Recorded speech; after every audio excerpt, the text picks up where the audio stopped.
Grande alegria estar aqui trazendo um pouquinho da palavra de Deus. E eu queria dividir com vocês o que Deus tem falado no meu coração. Vivendo para um Deus de oportunidades. Esse é o tema que a gente escolheu para poder trazer nesse culto dirigido pelos homens, mas que a gente sempre deixa bem claro que é com a ajuda de a igreja, toda a igreja. O capítulo-chave vai ser Reis, capítulo 22. A Gi vai projetar ali na tela. Vamos lá, vamos ver junto. Josias tinha 8 anos quando começou a reinar. E reinou por 31 anos em Jerusalém. Sua mãe se chamava... Obrigado. Dá licença, irmão. Eu vou... Porque a caixa está aqui na frente, aqui, para eu poder... Tá bom, obrigado. Sua mãe chamava Gedida e era filha de Adaías, de Boscate. Josias fez o que era certo aos olhos do Senhor e seguiu o exemplo do seu antepassado Davi, não se desviando nem para um lado nem para o outro.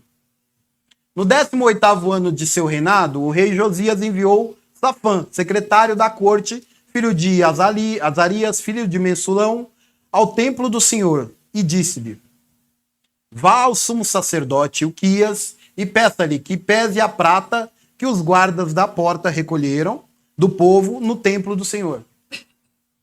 Entregue a prata aos homens encarregados de supervisionar a reforma do templo. Eles a usarão para pagar os trabalhadores que farão reparos no templo do Senhor. Precisarão de carpinteiros, construtores e pedreiros, e também deverão comprar a madeira e as pedras cortadas necessárias para o reparo no templo. 7. Contudo, não exija que os supervisores prestem contas do valor que receberam, pois são homens de confiança. O sumo sacerdote Uquias disse a Safã, secretário da corte: encontrei o livro no templo do Senhor. E Uquias entregou o livro a Safã, que o leu.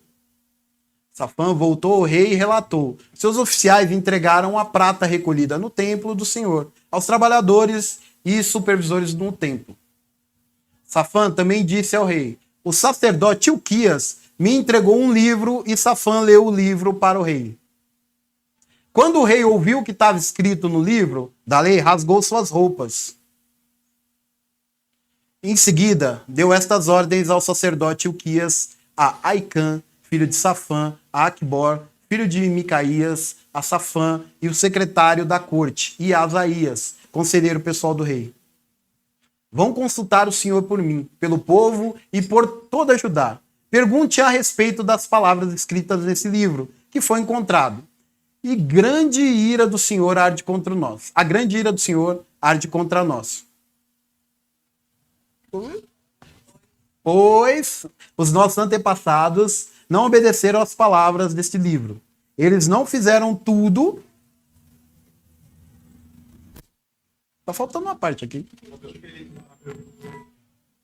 Tá. Tudo que o livro... Eles não fizeram... Eu tô com dificuldade de enxergar aqui, irmãos. Ai. Vão consultar o Senhor por mim, pelo povo e por toda Judá. Pergunte a respeito das palavras escritas nesse livro, que foi encontrado. A grande ira do Senhor arde contra nós, pois nossos antepassados não obedeceram às palavras desse livro. Eles não fizeram tudo o que ele diz que deveríamos fazer.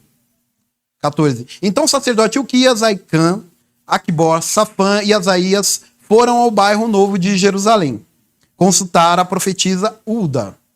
Ela era a esposa de Salum, filho de Tiquivá, filho de Arás, responsável pelo guarda-roupa do templo. 15. Ela lhes disse: o Senhor, o Deus de Israel, falou, voltem e digam ao homem que os enviou, que assim diz o Senhor: trarei desgraça sobre essa cidade e sobre seus habitantes. Todas as palavras escritas no livro que o rei de Judá leu se cumprirão. Pois meu povo me abandonou e queimou incenso a outros deuses. E eu estou grandemente irado com eles, por tudo que fizeram. Minha ira arderá contra este lugar, e não será apagada. Mas vão ao rei de Judá, que os enviou para consultarem o Senhor, e diga-lhe que assim diz o Senhor a respeito da mensagem que acabaram de ouvir. Você se arrependeu e se humilhou diante do Senhor, quando ouviu o que eu disse contra essa cidade e contra seus habitantes, que esta terra seria amaldiçoada e se tornaria desolada. Você rasgou as roupas e chorou diante de mim, e eu certamente o ouvi, diz o Senhor. Portanto, só enviarei calamidade anunciada depois que você tivesse reunido a seus antepassados e tivesse sido sepultado em paz. Você não verá a desgraça que trarei sobre essa cidade. Então eles levaram a mensagem ao rei. Meus irmãos, o bom desse microfone pode andar aí pela igreja, né? Eu gostaria de fazer uma breve oração. Senhor, esta é a tua palavra, Senhor. Pai, eu te agradeço por essa oportunidade, que o Senhor possa, meu Pai, em nome de Jesus, me usar da maneira que o Senhor quiser, Pai. Estou aqui para te servir, meu Deus. Eis-me aqui, Senhor. Que os corações que nós possamos encontrar quebrantados, Pai, para que possam entender o que eu já entendi, em nome de Jesus, amém. Meus irmãos, primeiro eu gostaria de dizer... Bom, Christian, beleza? Bom. Eu gostaria de falar um pouquinho sobre a oportunidade de estar na frente desse trabalho. Eu queria quebrar um pouquinho o paradigma e agradecer pela vida do Lander, meu amigo de faculdade. Eu fiz um convite para ele, ele fez um baita esforço. Você é muito bem-vindo aqui, viu, meu irmão? Deus abençoe você. Eu queria falar um pouquinho sobre estar na frente do trabalho. Eu encaro que a oportunidade tem a ver com opção. A opção de aceitar as oportunidades que são nos dadas. Elias tinha 8 anos quando começou a reinar em Israel. E seguindo o seu antepassado Davi, fez o que era certo aos olhos do Senhor, não desviando nem para um lado e nem para o outro. Bom, irmão, vamos entrar um pouquinho aqui. Naquele tempo, depois da morte de Josué, que até então tinha sido o último grande líder, a nação de Israel começou a ser julgada por juízes, ou seja, líderes que eram levantados por Deus. Por exemplo, Sansão, Débora, exemplo de grandes juízes. Acontece que, com o tempo, Israel começou a fazer uma campanha para poder ser colocado, para poder tomar decisões importantes. Por quê? As outras nações tinham reis, então Israel se sentiu com ciúmes, vamos dizer assim, e queria ter um rei, né? De ter um rei de Israel, foi porque no tempo que Samuel era profeta naquele lugar, nomeou seus 2 filhos como juízes em Israel. Joel, o mais velho, e Abiás. Mas eles não eram como seu pai, eram gananciosos, aceitavam suborno e pervertiam a justiça.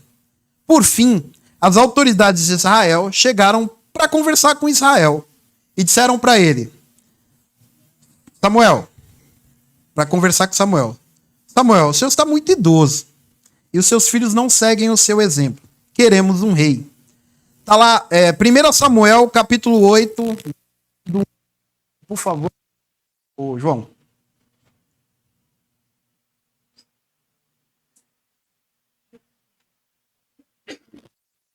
Tá melhor? Vamos trocar aqui, irmãos.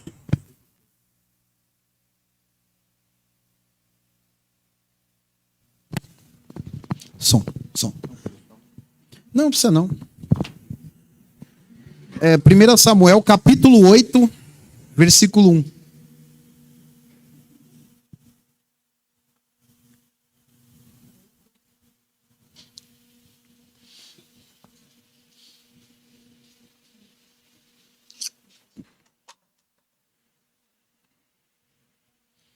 Versículo 1, por favor. 1 Samuel, capítulo 8, versículo 1.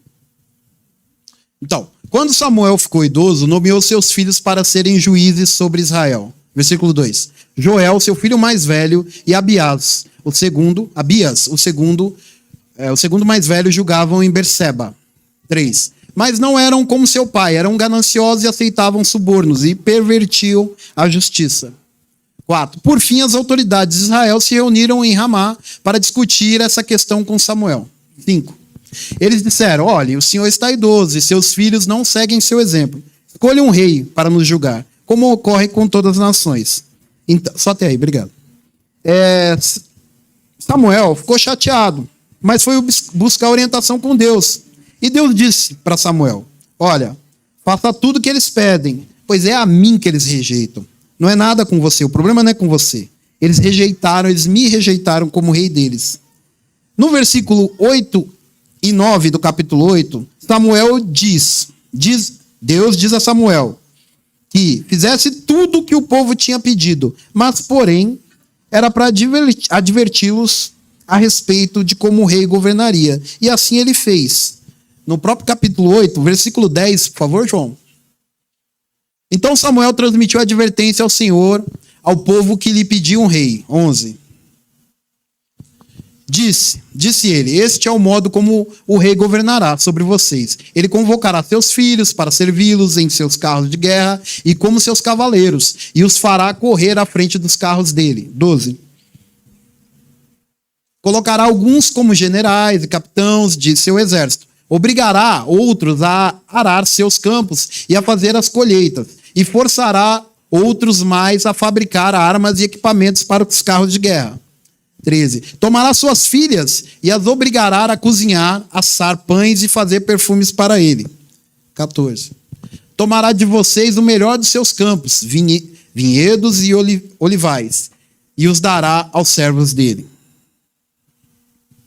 Tomará 1/10 de sua colheita, de cereais e uvas, para distribuir entre os oficiais e servos. Tomará seus escravos e escravas e o melhor do gado e dos jumentos para uso próprio.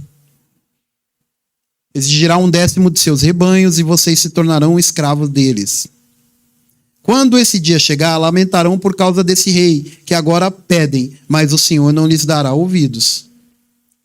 Mas o povo se recusou a ouvir a advertência de Samuel. Mesmo assim, queremos um rei, disseram. Só até aí, tá bom?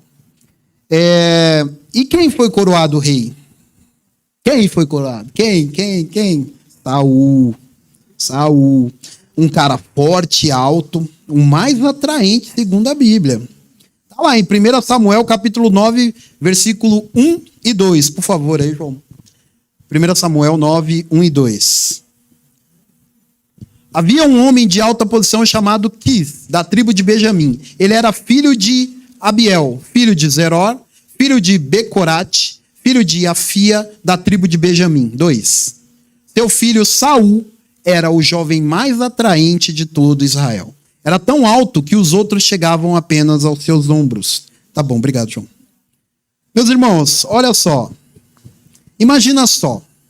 O rei Saul, ele teve uma oportunidade. Imaginem vocês, o primeiro rei de Israel, ele teria a chance, a oportunidade de fazer coisas grandiosas por Israel. Mas ele foi rejeitado. Ele foi rejeitado. E vocês sabem por que eles foram rejeitados? Por que ele foi rejeitado? Por causa da sua desobediência. Em uma batalha que Israel estava envolvido, Deus deu uma ordem ao rei Saul através do profeta Samuel, e ele não a cumpriu. Tá lá, 1 Samuel 15, 2 e 3. Por favor, João.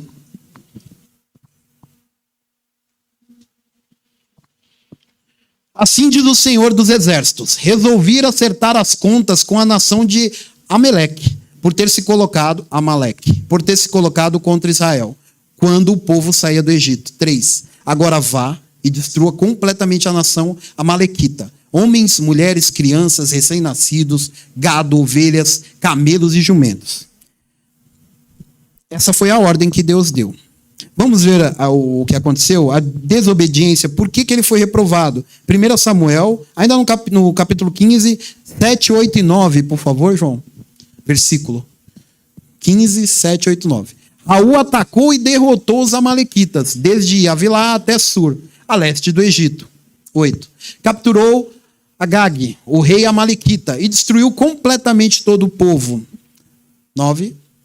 Saul e seus homens pouparam a vida de Agag, bem como o melhor das ovelhas, do gado, dos bezerros gordos e dos cordeiros. Destruíram apenas o que não tinha valor, o que era de qualidade inferior. Ele não aproveitou a oportunidade. Continue aí, João, por favor. 1 Samuel 15, 10 e 11. Versículo 10. Então o Senhor disse a Samuel, 11, arrependo-me de ter colocado você, Saul, como rei, pois ele afastou de mim e se recusou a obedecer às minhas ordens. Samuel ficou tão frustrado ao ouvir essas palavras que clamou ao Senhor a noite toda. Meus irmãos, gravem bem o que eu vou dizer para vocês. Antes de eu trazer essa mensagem para vocês, essa mensagem rasgou meu coração. Ela mexeu comigo de uma maneira tão grande que eu comecei a me incomodar com coisas que eu aceitava antigamente, coisas que eu via em mim. Isso eu falei com os meus pastores, falei com o Pérez, tive oportunidade, porque eles são a nossa base. Os nossos pastores aqui, eles se preocupam com a gente, a qualidade do culto é o que mais importa, independente de placa, mas desde que seja pautado na palavra de Deus. Toda vez que deixamos passar uma oportunidade, de Deus passar, é por causa da nossa desobediência. E por quê? Porque não estamos vivendo a palavra de Deus. Porque não estamos procurando o Espírito Santo. Ou seja, estamos em pecado. A oportunidade está diretamente ligada à obediência. A Bíblia nos orienta sobre as oportunidades. Na Bíblia está a palavra de Deus. Amém? Posso ouvir um amém? Quem não faz o que está nas Escrituras está em pecado. Por favor, aí, João, Tiago 1, 22 a 25. Vamos lá, tudo isso aqui é base bíblica, não sou eu que estou falando, tá? Tá dizendo ali, ó. Tiago 1, 22 a 25. Não se limitem, porém, a ouvir a palavra. Ponham-na em prática. Do contrário, só enganarão a si mesmo. 23. Pois se ouvirem a palavra e não a praticarem, serão como alguém que olha no espelho, vê a si mesmo, mas assim que se afasta, esquece como era sua aparência. 25. Se, contudo, observarem atentamente a lei perfeita que os liberta, perseverarem nela e a puserem em prática, sem esquecer o que ouviram, serão felizes no que fizerem. Efésios 5, 16 e 17, por favor, João. Efésios capítulo 5, versículo 16 e 17.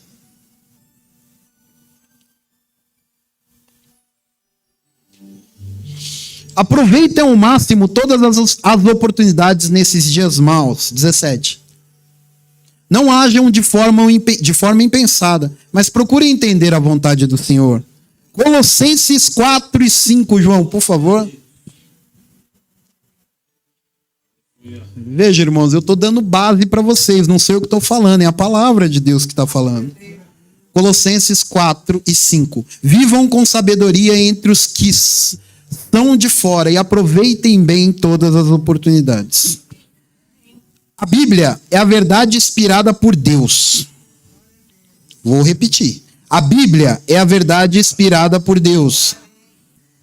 E aí, o que a gente faz, irmãos, quando a gente percebe que deixamos uma oportunidade passar? O que nós fazemos quando tem uma oportunidade? A gente, poxa vida, era uma oportunidade de Deus. O que geralmente a gente faz? A gente se justifica. Sempre assim. Poxa, eu não tinha tempo. Pastor Cláudio ouviu muito isso da minha boca. Eu não tenho tempo.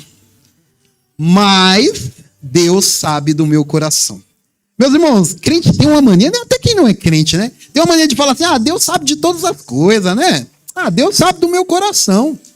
Ele sabe mesmo, irmãos. Pode ter certeza que ele sabe. Pode ter certeza que ele sabe. E como saber quando a gente está diante de uma boa oportunidade?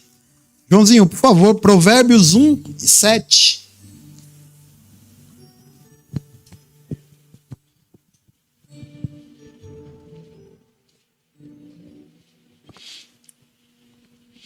O temor do Senhor é o princípio do conhecimento, mas os tolos desprezam a sabedoria e a disciplina. Voltemos ao capítulo chave, 2 Reis, capítulo 22. Josias, meus irmãos, tinha apenas 8 anos quando começou a reinar em Israel. E ele fez o que era certo aos olhos do Senhor. Seguindo o exemplo de seu antepassado Davi, ele não se desviou nem para um lado nem para o outro. Meus irmãos, o que eu entendo com isso aí? Josias tinha somente 8 anos. Eu imagino que ele não foi coroado rei e ele já determinava algumas coisas. Mas Deus tinha colocado pessoas importantes do lado dele. Deus tinha colocado pessoas para poder estar no controle. Ou seja, Deus está no controle o tempo todo. Deus está no controle o tempo todo. O que acontece? É muito fácil, né, irmãos, a gente falar isso, a gente pregar isso para os outros. Que Deus está no controle. Eu vou dar um exemplo para vocês aqui, por exemplo. Teve a pandemia, Covid, e antes de eu pegar Covid, e eu peguei, acho que a maioria aqui deve ter pego a Covid, a gente via as pessoas acometidas dessa enfermidade, e o que a gente falava? Não, vai passar, Deus é bom, acredita, vai passar. Em nome de Jesus você está curado. E Deus, ele é capaz de fazer essas coisas mesmo. Ele traz a cura. Mas, irmãos, foi só eu pegar que eu falei, eu vou morrer. Eu vou morrer, porque é muito fácil a gente falar para os outros. É muito fácil, é muito fácil. Eu fiquei 5 dias internado. 5 dias internado no hospital em Boimirim. Mas, graças a Deus, irmãos, para a honra e glória do Senhor Jesus, eu fui curado. Graças a Deus. Tem uma coisa boa que eu pude perceber aí. Aí eu vi o quanto eu sou querido. Porque eu estava no hospital em Boimirim e lá não tinha sinal de internet, né? E eu não tinha contato com a minha esposa, eu não tinha contato com os meus filhos. Na primeira noite, irmãos, eu fiquei praticamente a noite toda, a noite todinha, sem internet. Tanto que eu falei para a Patrícia, minha esposa, falei, amor, acho que vai ter que comprar um chip de uma operadora que seja melhor, porque a que está aqui eu não estou conseguindo. Quando foi no outro dia, irmãos, para honra e glória do Senhor Jesus, tinha 250 mensagens no meu celular. Tudo de pessoas preocupadas e querendo saber como é que eu estava. E aquilo, de alguma maneira, me deu força. Me deu força para poder continuar, né? E eu percebi, irmãos, que eu estava ficando bom quando começou a me dar fome. Porque quando você, no começo, quem teve Covid aqui sabe, você perde olfato, perde paladar. E em uma semana eu perdi 10 quilos. E isso foi na segunda-feira que eu fui internado. Na quarta-feira eu já não vi a hora de chegar ao almoço. Então, quer dizer, já estava me sentindo melhor, né? Meus irmãos, muitas vezes nós usamos como desculpa um mau exemplo que nós temos, seja no trabalho, na escola, até mesmo em casa. Por vezes a gente se faz de coitadinho, não é verdade? Eu não dei certo na vida porque eu não tive oportunidade, né? Quantas vezes a gente já ouviu isso? Quantas vezes a gente falou isso? Não dei, não era para ser para mim, eu não tive oportunidade, né? Ou às vezes dizemos, fulano de tal deu sorte, né? A gente não sabe o quanto essa pessoa correu e se preparou para poder aproveitar a oportunidade que Deus colocou na vida dessa pessoa. Sim, porque a gente tem que estar preparado. A gente tem que estar preparado, irmão, quando chegar a oportunidade. Daqui a pouco eu vou falar mais um pouquinho sobre estar preparado. Josias tinha tudo para fazer o mal. Afinal de contas, seu pai, Amon, que era rei em Israel antes dele, fez o que era mal aos olhos do Senhor. João, por favor, 2 Reis 22, 19 ao 23, por favor, João. Só para contextualizar. 19. 2 Reis 19. 2 Reis 22, 19.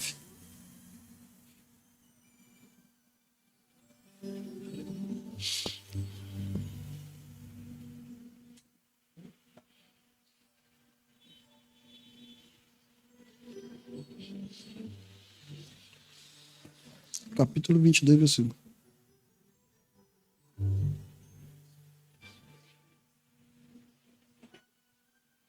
Não, desculpa, João.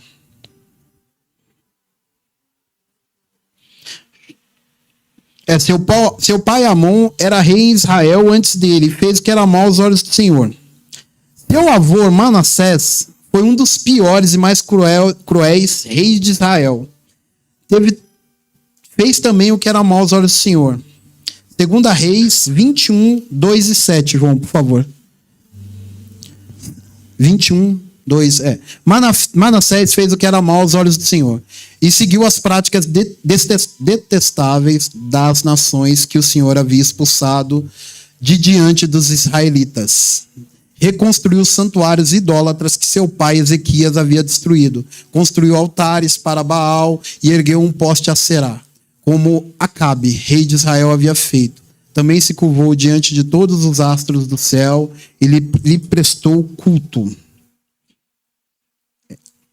4. Construiu altares idólatras no templo do Senhor, sobre o qual o Senhor tinha dito: meu nome permanecerá em Jerusalém. 5. Nos 2 pátios do templo do Senhor, construiu altares para os astros do céu. 6. Manassés também sacrificou seu filho no fogo, praticou feitiçaria e adivinhação, e consultou médios e praticantes de ocultismo. Fez muitas coisas perversas aos olhos do Senhor, e com isso provocou a sua ira. 7. Manassés chegou a fazer imagem esculpida da deusa Será, e colocá-la no templo, sobre o qual o Senhor tinha dito a Davi, seu filho Salomão, e a seu filho Salomão: meu nome será honrado para sempre neste templo, em Jerusalém, a cidade que escolhi dentre todas as tribos de Israel. E o 16, João, por favor. Mesmo capítulo 16, versículo 16. Além de levar o povo de Judá a pecar e fazer o que era mal aos olhos do Senhor, Manassés assassinou muitos inocentes, até encher Jerusalém do sangue deles, de uma extremidade à outra. Manassés era tão cruel que queimava crianças vivas. Então, tinha um deus que ele cultuava lá, que era o tal do Moloque. Para quem não sabe, o Moloque era uma espécie, um ser que ficava com as mãos assim como se fosse receber alguma coisa. E ali era uma espécie de uma fornalha. Então ele esquentava, colocava fogo naquele lugar e colocava as crianças vivas ali. Imagina só, as crianças vivas eram fritadas naquele lugar. Bem, como disse a nossa digníssima pastora Vanilda, em um culto de ceia no dia 17 de agosto, o meio em que nós vivemos não pode ser desculpa para o nosso pecado. Ela fez esse comentário porque a pastora Rosana fez uma pregação sobre Eva, que, por exemplo, não tinha motivos para pecar. Então, todas as vezes que as pessoas falarem que fazem coisas erradas por causa do meio que elas vivem, é fake. Meus irmãos, a nossa igreja aqui, ela tem feito temas de pregação, né? E o último tema era fake, que são coisas que as pessoas colocam pra gente como sendo verdade, mas sendo mentira, né? O pastor Cláudio foi o último a terminar de pregar aqui falando sobre o anticristo. Se você não teve oportunidade, tá tudo lá no YouTube, dá uma olhada lá, é bênção, irmão, é bênção. Mas então o que Josias fez? Ele fez uma reforma. 2 Reis, capítulo 2, versículo de 3 a 6, João, por favor.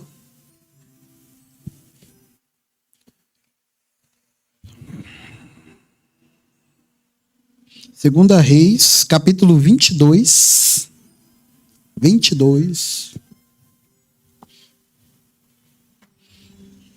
versículo 3 a 6. No 18º ano do seu reinado, o rei Josias enviou Safã, secretário da corte, filho de Azarias, filho de Mensulão, ao templo do Senhor e disse-lhe: 4. Vá ao sumo sacerdote Uquia e peça-lhe que pese a prata, que os guardas das portas recolheram do povo do templo do Senhor. 5. Entregue a prata aos homens encarregados de supervisionar a reforma do templo. Eles a usarão para pagar os trabalhadores que farão os reparos do templo do Senhor. 6. Precisarão de carpinteiros, construtores e pedreiros. Também deverão comprar madeiras e as pedras cortadas necessárias para o reparo do templo. Ou seja, ele queria fazer apenas uma simples reforma. Mas o que Deus tinha preparado para ele seria uma oportunidade que mudaria não só a vida dele, mas também a vida do povo de Jerusalém. Ele não pensou duas vezes, aproveitou a oportunidade que estava te dando. 2 Reis 23, 25 vai nos dizer que nunca houve um rei como Josias, que se voltasse para o Senhor de todo o coração, de toda a alma, de todas as forças, e obedecesse toda a lei de Moisés. Nunca mais houve um rei como ele. Vou falar mais um pouquinho sobre oportunidade. Oportunidade. Eu encaro. Uma oportunidade é uma oportunidade para você ter uma evolução, um crescimento. Aí eu faço uma pergunta. Oportunidade cai no colo das pessoas? Depende. Tudo está atrelado se você está ou não em comunhão com Deus. Se você está em oração, porque você vai perceber que muitas vezes aquilo que você vê na oportunidade, na verdade, é uma armadilha do inimigo. Então, existem oportunidades ruins? Sim, existe. Às vezes temos a opção, dentro dessa oportunidade, de fazermos o mal. O rei Josias, por exemplo, poderia continuar fazendo o mal. Afinal de contas, isso vinha de família, né? E quais são as oportunidades ruins, então? São oportunidades disfarçadas de armadilha, que a princípio parece boa, mas que depois se revela prejudicial. Para saber diferenciar oportunidade boa de uma oportunidade má, é importante estar praticando a palavra de Deus, em obediência, buscando cada vez mais o Espírito Santo, coberto de oração. Eclesiastes 9:11, na versão King James, está dizendo: voltei-me e vi debaixo do sol que a corrida não é para os velozes, e nem para os fortes a batalha, nem tampouco para os sábios o pão, e nem tampouco riquezas para os homens de entendimento, e nem um favor para os homens de habilidade, mas que o tempo e a oportunidade ocorrem para todos. Às vezes, nós não entendemos porque algumas pessoas nos procuram, né, com alguma dificuldade. Mas você sabe por que isso acontece? Vocês imaginam por que uma pessoa que às vezes está numa dificuldade ou está com algum tipo de problema, vocês sabem por que isso acontece? Vou dar a resposta. Porque Deus te criou. Ele fez você à imagem e semelhança dele. Ele sabe do seu potencial. E se você estiver debaixo das fortes mãos deles, irmãos, buscando o Espírito Santo, vai ficar fácil de dar essa resposta para as pessoas. Por vezes também, a gente fica perguntando, por que estamos passando por uma situação difícil, ruim, de doença, né? Vou dar a resposta também. Primeiro, é para que o nome dele seja glorificado. Primeiro, é para que o nome dele seja glorificado. E segundo, é porque Deus quer usar a sua tristeza para sarar outras pessoas. Pois você terá bagagem e experiência para ser a oportunidade na vida das pessoas. Meus irmãos, seja você a oportunidade na vida de outras pessoas. Vou repetir. Seja você a oportunidade na vida das outras pessoas. Mas oportunidade boa, né? Não vai ser oportunidade ruim também. Basicamente, eu encaro as oportunidades de Deus como uma grande chance para fazer o bem. Para os outros e para nós mesmos. Uma grande oportunidade de crescimento espiritual, segundo a Bíblia, é através das provações. Eu gosto de falar isso aqui, irmãos. Estou indo para o final. Só que não. Estou indo para o final, estou terminando. Conclusão. Lamentações 3, 22 e 23, João, por favor. Lamentações 3, 22 e 23. O amor do Senhor não tem fim. Suas misericórdias são inesgotáveis. Grande é a sua fidelidade. Suas misericórdias se renovam a cada manhã. Às vezes, irmãos, a gente acha que a gente está diante de um grande problema, né? Quantas vezes a gente passa por situações que as pessoas nos procuram, ou no trabalho, ou na escola, ou em casa, e a gente pensa que a gente está num problema. Mas, na verdade, é Deus dando uma oportunidade para você mudar a vida das pessoas.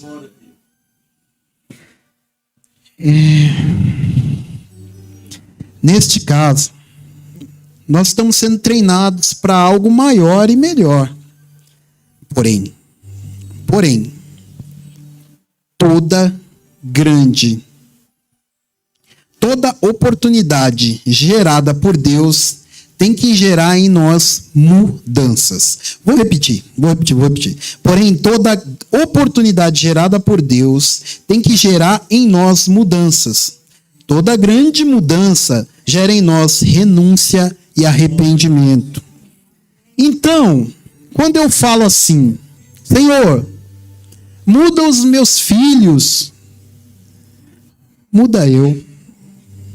Senhor, muda minha esposa, muda eu. Muda o meu marido, muda eu. Muda o meu pastor, muda eu. Mais uma vez eu vou repetir, irmãos, porque isso está queimando meu coração. Seja você a grande oportunidade na vida de quem você ama. Deus coloca você como oportunidade na vida das pessoas. Aproveite essa oportunidade. Para reflexão. E quando Deus coloca você como oportunidade na vida dessas pessoas, o que você tem feito? Qual a sua opção dentro dessa oportunidade? Opção de aceitar, opção de não aceitar ser oportunidade na vida dessas pessoas. Todos os dias, Deus te dá uma oportunidade de você fazer o bem. Todos os dias, Deus te dá uma oportunidade de você fazer o bem. Todos os dias. Para finalizar, irmãos, eu queria colocar aqui 4 tópicos importantes que eu achei sobre a oportunidade. Primeiro, chamados de Deus. As oportunidades são portas abertas, como disse o Israel aqui, para que possamos usufruir do seu poder e cumprir o seu propósito em nós. Segundo, crescimento espiritual. As provações da vida são oportunidades para crescer em maturidade e conhecer os atributos de Deus. Terceiro, fazer o bem. Simplesmente fazer o bem. Oportunidade de fazer o bem, independente de cor, de religiosidade, independente de qualquer coisa. E 4, que eu acho que é a mais importante de todas, a salvação. A maior oportunidade é a salvação em Cristo Jesus, que nos resgata para a vida eterna. Assim como foi com o rei Josias, hoje Deus está te dando uma oportunidade de você fazer uma reforma na sua vida. Meus irmãos, Deus está queimando meu coração aqui para eu poder fazer uma coisa e eu preciso fazer. Eu, desde o princípio, quando teve essa oportunidade de fazer o culto dos homens, que começou no coração do pastor Cláudio e passou para a gente, ele designou essa função para o Gilberto e para mim, para o Israel. Eu tenho estudado essa palavra de Deus e, como eu disse aos irmãos, isso tem queimado muito no meu coração. Acontece, irmãos, que de um tempo para cá, eu tenho sofrido, ataques que tem me achatado muito, sabe? Demais. E graças a Deus pela vida dos pastores, eles têm nos orientado, eles têm me orientado, eles têm falado comigo. Mas Deus está falando aqui comigo um negócio, sabe? Eu gostaria de fazer uma oração pela família de vocês. Porque eu acho que o bem maior das pessoas são a família. Eu gostaria, em nome de Jesus, que fosse uma coisa rápida. Você está com seu parente aí? Vai perto dele. Você está com a sua esposa? Chega perto dela. Vem cá, Patrícia. Por favor, vem cá, Luiz Otávio. Vem aqui, por favor. Eu queria fazer uma oração pelas famílias. Por favor. Fica perto da sua esposa, fica perto do seu... Quem não trouxe esposa, quem não tem... Fica perto do seu irmão. Eu gostaria de orar por vocês. Por favor. Vem cá, Pati. Vem cá. Cadê o Canhã? Tá aí? Vem cá, Canhã, por favor. Vem cá. Vem aqui, por favor. Por favor. Vem aqui. Por gentileza. Que o Senhor possa abençoar cada família. Que o Senhor possa abençoar cada um de vocês que esteve aqui. Eu gostaria de me desculpar por alguma coisa. Alguma coisa que de repente... saiu fora do controle aqui, mas eu creio que Deus está no controle o tempo todo. Eu gostaria de orar pela família de vocês. Senhor maravilhoso Deus que estás no céu. Pai nosso, o Senhor, Pai, colocou essas pessoas, Senhor, sobre nós aqui, Senhor. Estamos aqui, Senhor, para poder falar e ministrar sobre a Tua palavra, Senhor. Gostaríamos, Senhor, de te agradecer por essa oportunidade, Senhor. Porque, afinal de contas, de alguma maneira, o Senhor nos uniu aqui, Senhor. Senhor, em nome de Jesus, Pai, abençoa, Senhor, cada família aqui, Senhor, representada. Os esposos, as esposas, Senhor, os filhos dos filhos, Senhor. Em nome de Jesus, Senhor, repreende a ira do inimigo, Senhor. Em nome de Jesus. Não deixa, Senhor, que nada de mal aconteça com essas pessoas, Senhor.